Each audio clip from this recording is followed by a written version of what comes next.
après le déclenchement de l'ovulation, il faut dire que c'est un moment quelquefois très difficile. Difficile de dire quand est-ce qu'on fait le déclenchement de l'ovulation et quelquefois on se concerte dans l'équipe même, voir les avis des uns et des autres avant de donner le déclenchement à la patiente. Donc, le but de tout médecin qui est en train de faire un cycle de fécondation in vitro, c'est d'obtenir le maximum d'ovocytes matures. Maximum d'ovocytes matures garantit les maximum chances de grossesse, mais quelquefois, il y a des petits risques. Des risques qui sont quelquefois très importants et peuvent engager la santé de la patiente. Voilà le plan de ce cours pré-congrès. Donc, on va parler un peu de la physiologie de l'ovulation, les agents de déclenchement de l'ovulation, quels sont les médicaments qu'on utilise jusqu'à maintenant pour le déclenchement de l'ovulation, quels sont les critères que nous observons en faisant le déclenchement de l'ovulation. On va avoir une idée sur le double déclenchement. Bien sûr, il se fait en protocole antagoniste, pas le protocole analogue. Et enfin, on va voir quels sont les risques du déclenchement de l'ovulation. Tout se déroule autour de l'axe hypothalamo-hypophysaire, donc la sécrétion de FSH, de LH. Cette sécrétion des hormones hypophysaires, c'est elle qui régit le développement folliculaire. Le pic de FSH et de LH, c'est lui qui régit l'ovulation. Et puis, l'effet sur l'organe cible, sur l'endomètre. Donc, là, vous voyez que tout se déroule ici, au niveau de cette sécrétion de FSH, de LH, le pic de LH qui induit l'ovulation, les conséquences sur la sécrétion des hormones ovariennes, le premier pic de stradiol qui provoque lui-même le pic de LH et donc l'ovulation, et puis en phase lutéale, la sécrétion d'œstrogène et de progestérone. Tout ça se déroule de façon périodique et c'est ça qu'on va essayer d'imiter pour faire le déclenchement de l'ovulation. Donc ce pic de FSH et de LH, il est important, il est très important pour l'ovulation. Il permet donc d'expulser l'ovocyte et l'ovocyte, une fois expulsé, il est bloqué en métaphase 2. Voilà donc ce pic de LH. Donc il y a trois phases. La phase ascendante qui dure 14 heures, de plateau 10 heures et la phase descendante 24 heures. Et le pic en totalité, il dure 48 heures. Ça, c'est très important pour limiter si on va faire le déclenchement de l'ovulation. Le pic de FSH, il est moins important. Son rôle, c'est surtout pour une bonne qualité ovocytaire et une bonne maturité ovocytaire. Quels sont les agents qu'on utilise pour déclencher l'ovulation? On va les voir un à un. Le plus logique, c'est d'utiliser la LH. Donc, on a la LH recombinante. Mais quelle quantité de LH est-elle nécessaire pour déclencher l'ovulation? C'est énorme. Si vous voyez cette étude qui est faite sur le singe, si on utilise à peu près 2500 unités de LH recombinante, on arrive à avoir un pic qui dure seulement 18 à 24 heures. Et donc, il faut donner 2 doses à 18 heures d'intervalle pour imiter un cycle naturel. Et vous imaginez cette quantité énorme de LH recombinante pour déclencher l'ovulation et pour faire comme un cycle naturel, chose qui n'est pas possible sur le plan pratique, qui est très coûteuse. Revenons un peu à l'hormone qui est la plus utilisée, c'est l'HCG bien sûr, qui est découverte depuis déjà 90 ans. C'est la première substance qui est utilisée pour le déclenchement de l'ovulation. Cette hormone a les mêmes récepteurs que l'ALH, donc c'est des récepteurs qui sont communs. La seule différence réside dans la sous-unité bêta qui est plus volumineuse chez la molécule d'HCG et c'est ça qui donne la demi-vie qui est longue pour l'HCG comparée à l'ALH. Donc pendant 30 ans, c'est la seule hormone qui est utilisée pour déclencher l'ovulation. On utilise généralement de 5000 jusqu'à 10 000 unités pour déclencher l'ovulation et on fait le recueil ovocytaire 34 à 36 heures après. Il y a des études qui ont essayé d'utiliser des doses moins importantes. Moi, je pense que la limite, c'est 2000 unités. Et avec 2000 unités, on arrive quand même à déclencher l'ovulation dans 78% des cas, mais on échoue dans à peu près 28% des cas. Donc l'HCG a une activité qui dure 8 à 10 jours. Il fait une bonne stimulation de l'œstradiol et de la progestérone dans la première partie du cycle. Donc le corps jaune est stimulé par l'HCG. Il y a un rétrocontrôle sur la LH et donc la LH elle est complètement effondrée sous l'action de l'HCG. On a également la molécule d'HCG recombinante, l'Ovitrel. La dose c'est 250 microgrammes qui donne à peu près 6000 à 6500 unités d'HCG. Et si on donne des doses plus fortes, ça ne fait pas mieux, ça donne exactement le même taux de grossesse avec quand même une augmentation du risque d'hyperstimulation ovarienne. Maintenant, on va voir quel est le plus de l'HCG. L'HCG, il donne une bonne maturité ovocytaire, une demi-vie qui est longue, et donc il stimule la phase lutéale dans la première moitié. L'inconvénient majeur, c'est le syndrome d'hyperstimulation ovarienne, surtout chez les femmes qui ont une réponse forte. Et donc, il ne faut pas oublier qu'il y a quand même un risque vital. Dans 0,18% à 1,4% des cas, il y a possibilité de mort maternelle. Donc, n'oubliez pas ça, c'est un médicament difficile à manier. Et c'est pour ça que la science a trouvé une solution qui remplace l'HCG dans les cas où on a une réponse forte. C'est l'analogue de la GnRH, qui est une molécule qui, si on la donne, elle donne une décharge de FSH et de LH, ce qu'on appelle le flare-up, et donc ça donne une bonne ovulation. Les molécules qui sont commercialisées, il y a surtout le décapeptyl en Tunisie, la bizuréline, soit sous forme sous-cutaneo-nasale ou bien la nafaréline. Donc, c'est ça les molécules généralement utilisées sur le marché mondial. C'est une molécule qui déclenche l'ovulation, mais qui donne un pic qui est court, donc en LH, donc une action courte. C'est un inconvénient pour la phase lutéale, bien sûr, puisqu'il y a une diminution importante de la quantité de gonadotrophine sécrétée par le corps jaune. La LH est diminuée, elle est effondrée dans la phase lutéale précoce, ce qui donne une lutéolyse prématurée et donc une altération de la phase lutéale. Par contre, on n'observe pratiquement pas de syndrome d'hyperstimulation ovarienne.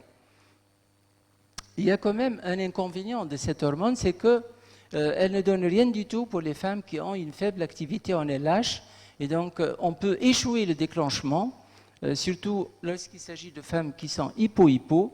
Donc dans ce cas, lorsqu'on fait la ponction, on ne trouve rien du tout. Ça définit le syndrome du follicule vide. Là, c'est un tableau qui compare le syndrome d'hyperstimulation ovarienne. Donc on voit que l'hyperstimulation ovarienne est fréquente dans les cycles avec déclenchement par la CG et elle est pratiquement absente dans les cycles déclenchés par l'analogue de la GnRH. Donc GnRH, il y a pratiquement disparition du syndrome d'hyperstimulation ovarienne, et c'est ce qui, je pense que c'est la chose la plus intéressante en utilisant cette molécule. En plus de ça, c'est une molécule qui imite l'ovulation naturelle, puisqu'il y a deux pics. Il n'y a pas uniquement le pic de LH, mais il y a aussi un pic de FSH qui va favoriser une bonne maturité ovocytaire. Et donc ça, c'est un effet positif qui ne se voit pas dans le déclenchement par l'HCG. L'inconvénient, bien sûr, c'est une phase lutéale déficiente et il y a à peu près 2% de risque d'échec. La troisième hormone qui n'est pas bien connue maintenant, mais qui est de plus en plus utilisée, c'est la quispeptine. Quispeptine, c'est une hormone qui agit au niveau de l'hypothalamus, donc elle a ses récepteurs au niveau de l'hypothalamus. Donc elle va stimuler ces récepteurs, elle va déclencher la GnRH qui va stimuler l'hypophyse et on aura donc une sécrétion de LH et de FSH de façon momentanée. Donc voilà des études qui s'intéressent à cette hormone. Donc une perfusion continue, ça donne une pulsatilité de la LH en cas d'aménorrhée hypothalamique. Les injections, une injection unique chez une femme saine augmente la pulsabilité de la LH. Et là, deux études qui montrent l'effet spectaculaire de cette hormone. Ça donne un bon taux de grossesse, 53% pour Abara, et un bon taux de naissance vivante, 45%, bien sûr avec un soutien intensif de la phase lutéale, avec la progestérone injectable et les estrogènes. Si on résume les hormones qui sont utilisées donc, dans le déclenchement de l'ovulation, surtout l'HCG, l'analogue de la GnRH, la LH, non, puisqu'il y a un problème pratique et du coup, et la quispeptine qui est de plus en plus utilisée. Maintenant, quand est-ce qu'on déclenche l'ovulation? C'est un moment où, quelquefois, on a une hésitation. Est-ce qu'on déclenche? Est-ce qu'on attend un jour? Et c'est pour ça que les critères de déclenchement sont souvent bien réfléchis. On essaie de voir le pour et le contre, d'attendre un jour, d'ajouter un jour. Parce que si on attend un jour, on risque d'avoir un follicule hyper mature, donc on peut perdre des follicules. Et si on déclenche plus tôt, on risque d'avoir des follicules qui sont immatures. Généralement, les critères de déclenchement, c'est des critères échographiques, donc nombre de follicules, taille des follicules, et puis l'aspect de l'endomètre, mais aussi des critères hormonaux. Quant à la taille, donc la taille folliculaire, pour la FSH 16 mm, pour l'HMG à partir de 18 mm, pour le citrate de clomifène, la limite c'est 20 mm. Mais en FIV, la plupart des auteurs sont d'accord sur le fait que la taille de 17 mm pour au moins 3 follicules, elle est exigée pour avoir une bonne récolte ovocytaire. Pour le taux de stradiol, bon, on le prend en considération surtout dans les cas où il y a un risque d'hyperstimulation. Mais on sait que pour une stimulation monofolliculaire, c'est 150-300 picogrammes. Paucifolliculaire, 500 000 picogrammes. Et pour une stimulation plurifolliculaire, c'est entre 70 et 140 picogrammes par follicule, supérieur à 14 mm. L'endomètre, il doit être de bonne qualité avec ses 3 feuillets.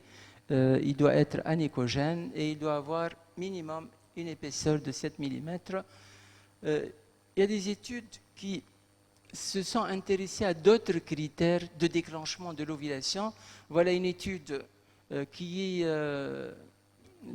chinoise. Là, on a travaillé sur à peu près 500 cas. Ils ont divisé en 3 groupes selon le rapport follicule supérieur ou égal à 17 mm sur la cohorte qui est supérieure ou égal à 10 mm. Donc on a pris des follicules qui ont une grande taille là on a 3 groupes inférieurs à 30% comme proportion faible, intermédiaire 30 à 60% et proportion forte supérieure à 60% de follicules qui ont un diamètre supérieur ou égal à 17 mm sur la cohorte supérieure ou égale à 10 mm. La population, elle est identique. Et voilà ce qu'ils ont trouvé. Ils ont trouvé que pour la proportion forte, c'est-à-dire supérieure ou égale à 60%, il y a nettement plus de grossesse clinique. plus de taux d'implantation et plus de naissances vivantes. Et donc, leur critère de déclenchement, c'est le rapport follicule supérieur égal à 17 sur follicule supérieur égal à 10 de 60% minimum. Mais ici, donc ils font attention, vu que si on dépasse 23 mm, c'est un follicule qui serait de mauvaise qualité. Maintenant, quels sont les agents de déclenchement de l'ovulation selon le protocole de fécondation in vitro? En IAC, on peut utiliser l'HCG, on peut utiliser la GnRH. Si on est en protocole antagoniste, on peut également utiliser l'HCG, mais aussi l'analogue de la GnRH. Alors, comment choisir? Est-ce qu'on choisit l'HCG ou l'analogue? Bien sûr, selon le profil de la patiente. On sait que les femmes jeunes, les femmes de race noire, celles qui ont un faible BMI et des ovaires polykystiques, ça sur le plan clinique, sur le plan biologique, INAMH supérieur à 3,4, AFC supérieur à 24, follicule supérieur ou égal à 12 mm, 25, endomètre supérieur à 3500, estradiol supérieur à 3500. Donc là, c'est des critères où on doit faire attention. On doit faire attention. Dans ce cas, on choisit plutôt l'analogue de la GnRH pour déclencher l'ovulation, pour être à l'abri de l'hyperstimulation ovarienne. Si on n'est pas devant ces critères, bien sûr, on utilise l'Ovitrel. Alors, maintenant, en protocole agoniste. En protocole agoniste, on a la seule chance, c'est de déclencher par la CG. Mais attention, attention, lorsqu'il s'agit d'un risque d'hyperstimulation ovarienne, voilà ces risques selon l'American Society of Reproductive Medicine, donc les 4 points supérieurs ou égal à 25 follicules, estradiol supérieur à 3500 picogrammes et ovocytes ponctionnés supérieur ou égal à 24. Dans ce cas, qu'est-ce qu'on fait? Est-ce qu'on fait le costing? Est-ce qu'on déclenche? Dans les cas où on est limite et on veut déclencher, il ne faut pas oublier qu'il faut utiliser des médicaments qui aident pour éviter ce risque d'hyperstimulation, les agonistes de la dopamine, évidence grade A, selon l'American Society, la metformine, évidence grade A, le calcium en perfusion grade B, l'aspirine grade B, la cryopréservation des embryons grade B, l'albumine grade C, et si on décide de faire le costing, ce qu'on fait habituellement ici en Tunisie, n'oubliez pas que c'est plutôt une faible évidence grade C. Maintenant, on va voir qu'est-ce que c'est le double déclenchement. C'est une technique nouvelle qui utilise à la fois un déclenchement par la CG et par l'analogue de la GnRH. Donc GnRH et HCG en même temps. L'HCG, elle est utilisée en dose variable. Maintenant, il y a des études qui utilisent la dose de l'HCG selon la BMI de la patiente. C'est des études qui ne sont pas encore validées, mais je pense que dans l'avenir, il y aura une dose de l'HCG qui dépend de la BMI de la patiente. Alors, dans ce cas, si on utilise un double déclenchement, on a un taux de grossesse qui est élevé avec un faible risque d'hyperstimulation ovarienne. Ça, c'est le double déclenchement, le dual, c'est plutôt, on vient de voir le dual, c'est-à-dire en même temps, on donne de l'HCG et en même temps, on donne de l'analogue de la GnRH, mais il y a des gens qui utilisent d'abord l'analogue de la GnRH et puis ils donnent après un certain temps de l'HCG. Ça, c'est le dual, donc c'est le double plutôt. On est dans le double, donc voilà. On donne l'analogue de la GnRH 40 heures avant la ponction folliculaire et on donne de l'HCG 34 heures avant la ponction folliculaire.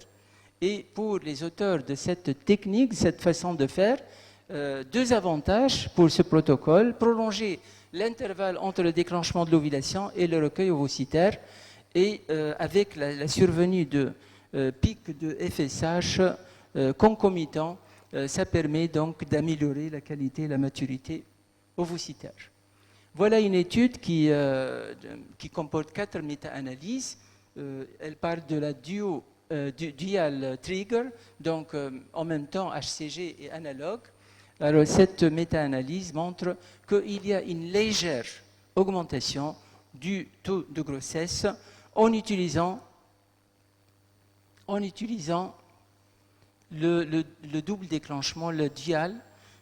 Par contre, ce travail, donc, il s'est intéressé à une catégorie spéciale de femmes qui ont des antécédents d'immaturité ovocytaire qui dépassent 25%. Donc, pour ces femmes qui ont une faible maturité ovocytaire, on a donné un double déclenchement. Et voilà la conséquence, taux de maturité 71% contre 47% si on utilise l'HCG seulement, et taux de grossesse cumulé clinique 46% contre 27% si on utilise de l'HCG. Donc il y a un apport du double déclenchement dans le cas des antécédents de maturité ovocytaire faible, ça donne quelque chose. Maintenant, on va passer au risque du déclenchement de l'ovulation. Quels sont les risques? Le premier risque, c'est la ponction blanche. Donc, on fait le déclenchement et puis on fait la ponction et il n'y a rien du tout. C'est ce qu'on appelle le syndrome du follicule vide. Il y a le vrai et le faux. Qu'est-ce que c'est le vrai? Le vrai, lorsqu'on fait le dosage des bêta-HCG, donc en faisant la ponction, il n'y a rien du tout. Donc, on fait le dosage des bêta-HCG, on trouve que c'est positif. Donc, l'HCG existe, mais il n'y a pas de déclenchement de l'ovulation, il n'y a pas d'ovocyte à la ponction. Dans ce cas, on évoque la possibilité de mutation au niveau des récepteurs de la LH, l'augmentation de l'expression de certains gènes pro-apoptotiques surtout. Donc, c'est un problème plutôt génétique. Concernant le faux syndrome de follicule vide, donc dans ce cas, on fait le dosage, on ne trouve rien du tout. Donc, ou bien que la patiente n'a pas fait son injection, ou bien qu'il y a une diminution de la biodisponibilité de l'HCG. C'est pour ça, c'est comme on n'a pas fait l'injection. Docteur Halouane, il vous reste 5 minutes avant de passer à la discussion. Ok.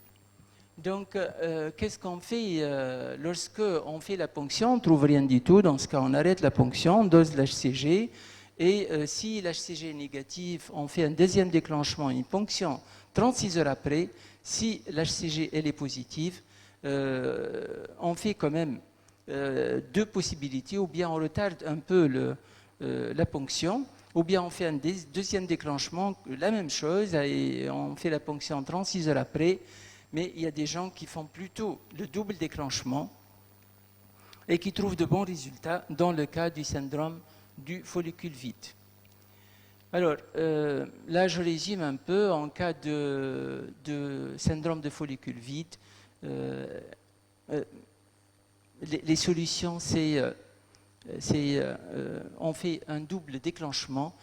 C'est envisageable en cas où il y a syndrome du follicule vide, mais c'est aussi envisageable dans 2 indications. Lorsque on fait la ponction et on trouve que le rapport follicule sur ovocyte inférieur à 50, mais aussi lorsque il y a une immaturité ovocytaire importante et on a des ovocytes matures qui sont inférieurs à 66%. Maintenant, qu'est-ce qu'on fait si on déclenche par la GnRH et on ne trouve rien du tout? Donc, chose qui peut se voir chez les femmes qui ont une BMI forte, lorsqu'il y a une LH de base basse, lorsqu'on fait une forte stimulation, l'usage prolongé de la pilule, mais aussi une autre indication, lorsqu'on commence par exemple par un protocole analogue et puis on switch par un protocole antagoniste, parce qu'on voit qu'on va répondre fortement, on se dit non, on recule et on fait un protocole antagoniste.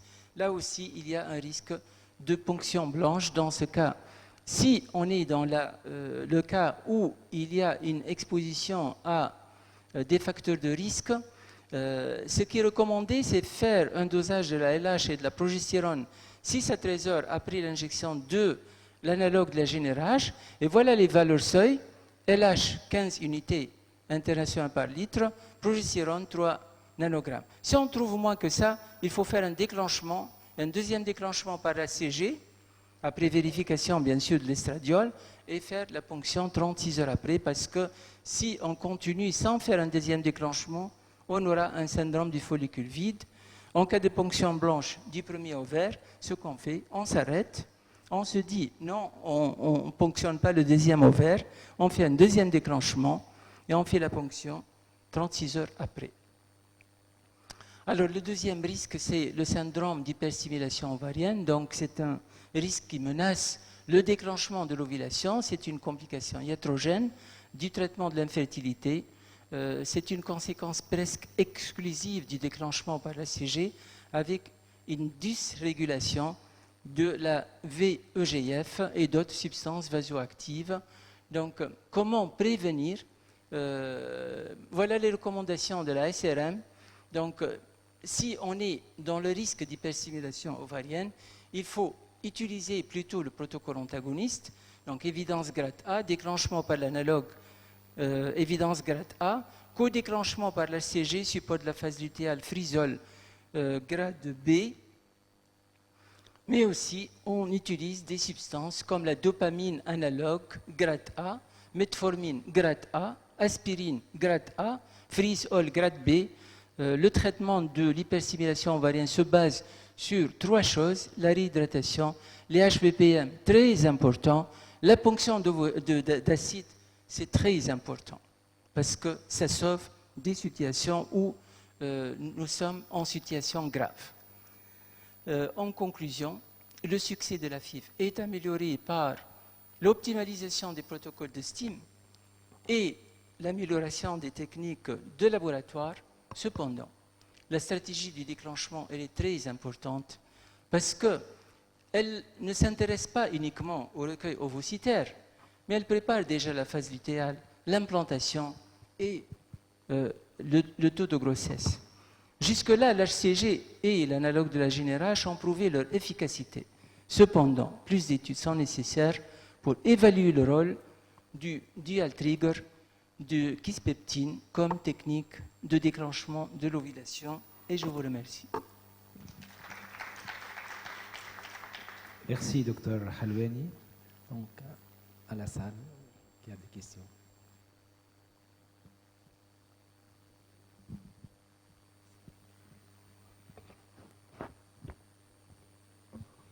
Merci, Dr Halouani, pour cette excellente présentation. Je voulais juste savoir, en cas de double déclenchement, est-ce qu'on doit toujours booster la phase lutéale? Si on donne un double déclenchement, tout dépend de la valeur de l'estradiol. Il y a une plaque intéressante qui est publiée par Omaidan et qui est très intéressante. Alors ce monsieur, il donne HCG, il peut donner l'HCG pendant le déclenchement. Mais il y a aussi un protocole, c'est de donner de l'HCG le jour de la ponction. Donc il donne 1500 le jour de la ponction et 5 jours après, il donne 1500 unités dans le cas où il n'a pas beaucoup d'ovocytes. Mais s'il a beaucoup d'ovocytes, il donne 1500 à la ponction et puis 500 5 jours après. Et s'il a un nombre important, mais toujours inférieur à 25 ovocytes, il donne 1500 uniquement à la ponction. Donc, moi je pense que donner de l'HCG, même 1500 seulement, c'est quelque chose qui améliore beaucoup la phase lutéale, et la phase lutéale, elle sera beaucoup améliorée. Mais il faut toujours faire le support standard de la phase lutéale. Et ce qu'il fait au Omaidan, il donne de l'hydrogestan à raison de 600 mg par jour, mais il donne également des estrogènes à raison de 6 mg par jour.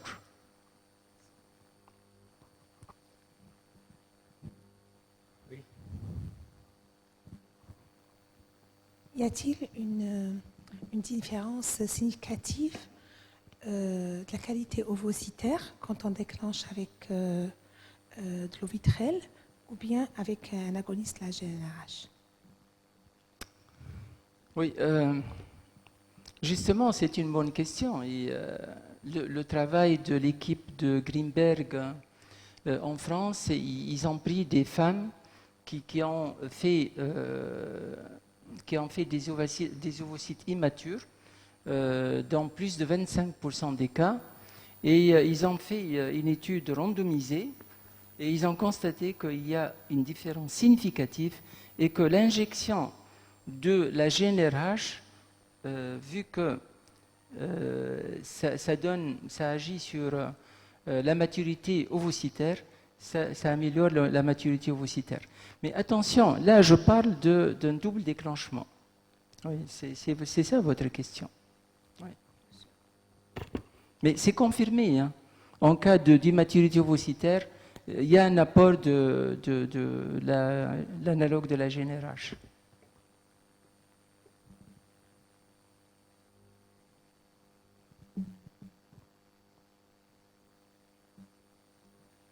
Après déclenchement par l'analogue, le passage au frisol donc, pourrait être envisagé plus facilement.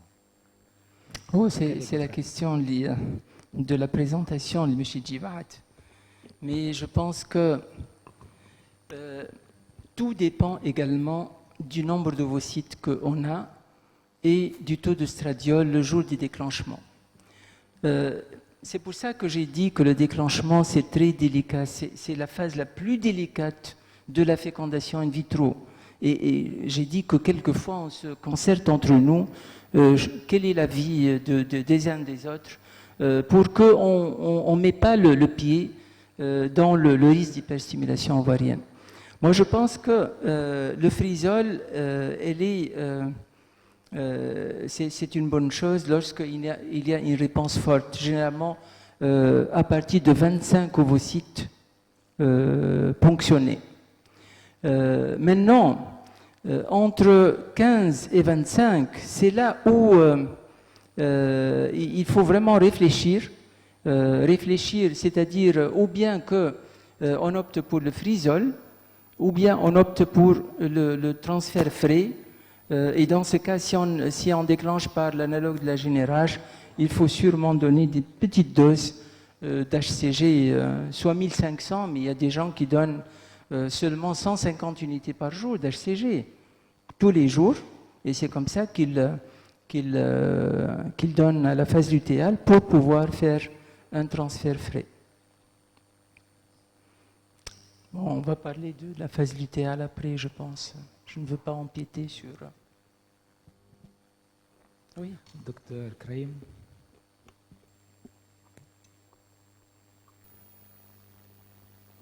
Merci, Dr Khalwani. D'habitude, on ponctionne 36 heures après le déclenchement. Quand on veut faire un double déclenchement, vous avez dit 40 heures d'injection d'analogue, 40 heures avant le déclenchement, oui. On injecte des analogues de la GnRH. On risque pas de trouver une ponction blanche si on retarde la ponction de 4 heures par rapport à 36 heures. Oui, une très bonne question. Et je me suis demandé moi-même, à votre place, il y a quand même un courage de la part de l'équipe qui a fait ça. Parce que c'est vrai. 4 heures de retard. Si on fait... Non, mouche 4 heures. Oh, bon, moi je sais qu'il y a beaucoup de biologistes qui exigent à leurs cliniciens de faire la ponction 37 heures, 38 heures, parce que pour eux ça donne une meilleure qualité. Parce que l'ovocyte, lorsque tu la mets en contact avec l'agent déclencheur, plus de temps mis, mieux est la qualité de l'ovocyte. Et donc il y a des biologistes qui exigent de dépasser le temps de 36 heures. 37, 38 heures. Oui, on peut aller jusqu'à 40 heures. Fréquemment, dans notre centre, on fait la ponction 37 heures, 38 heures. On n'a pas peur, il n'y a pas d'ovulation. 40 heures, moi, ça m'est arrivé de faire une ponction 44 heures après l'HCG. Et j'ai trouvé les follicules. Et c'est un cas où les urologues ont mis du temps pour avoir des spermatozoïdes. On allait annuler la ponction, mais du fait qu'ils ont trouvé des spermatozoïdes en fin de parcours, ils ont mis 4 heures pour trouver des spermatozoïdes dans le testicule. ben, je me suis retrouvé à 4 heures de l'après-midi, alors que je devrais faire la ponction 10 heures, 10h30, 11 heures. Docteur Braham. D'accord. Halouni, juste Merci. pour appuyer ce que vous venez de dire, je suis là.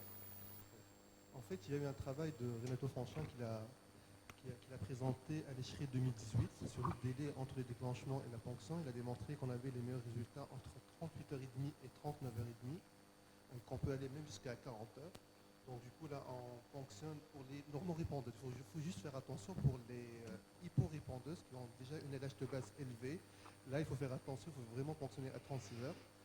À l'hôpital, là, on est en train de fonctionner toujours à 38 heures minimum, 38-39, et ça donne de meilleurs résultats. Donc pour le double, le dual trigger où on fait de la CG 40 heures après, si c'est des normorépondeuses, il n'y a presque pas de risque d'avoir une ovulation. Donc, juste pour rappeler ce que vous venez de dire, la publication de Renato Franchon n'a pas suivi, il a fait une présentation orale, mais la publication n'a pas suivi, mais il a démontré qu'à 39 heures, on a des meilleurs résultats. Oui, tout à fait, Marouane, je suis d'accord. Pour les normorépondeuses, en fait, les surprises sont toujours avec les faibles répondeuses. Et c'est à ce moment-là qu'on trouve une ovulation prématurée. Quelquefois, on est à 35 heures, 36 heures maximum, et puis il n'y a plus d'ovocytes. Elle a ovulé, la patiente. Et on était à la SRM 2019, et j'ai vu un travail intéressant d'une équipe qui, chez des femmes hyporépondeuses, ils ne donnent pas une seule injection de cétrotide, ils donnent 2 fois par jour. Je pense que c'est intelligent de donner 2 fois par jour dans les derniers jours qui précèdent l'ovulation, et comme ça on peut maîtriser plus le risque de pic de LH et d'ovulation prématurée chez les faibles répondeuses. Docteur Halouni.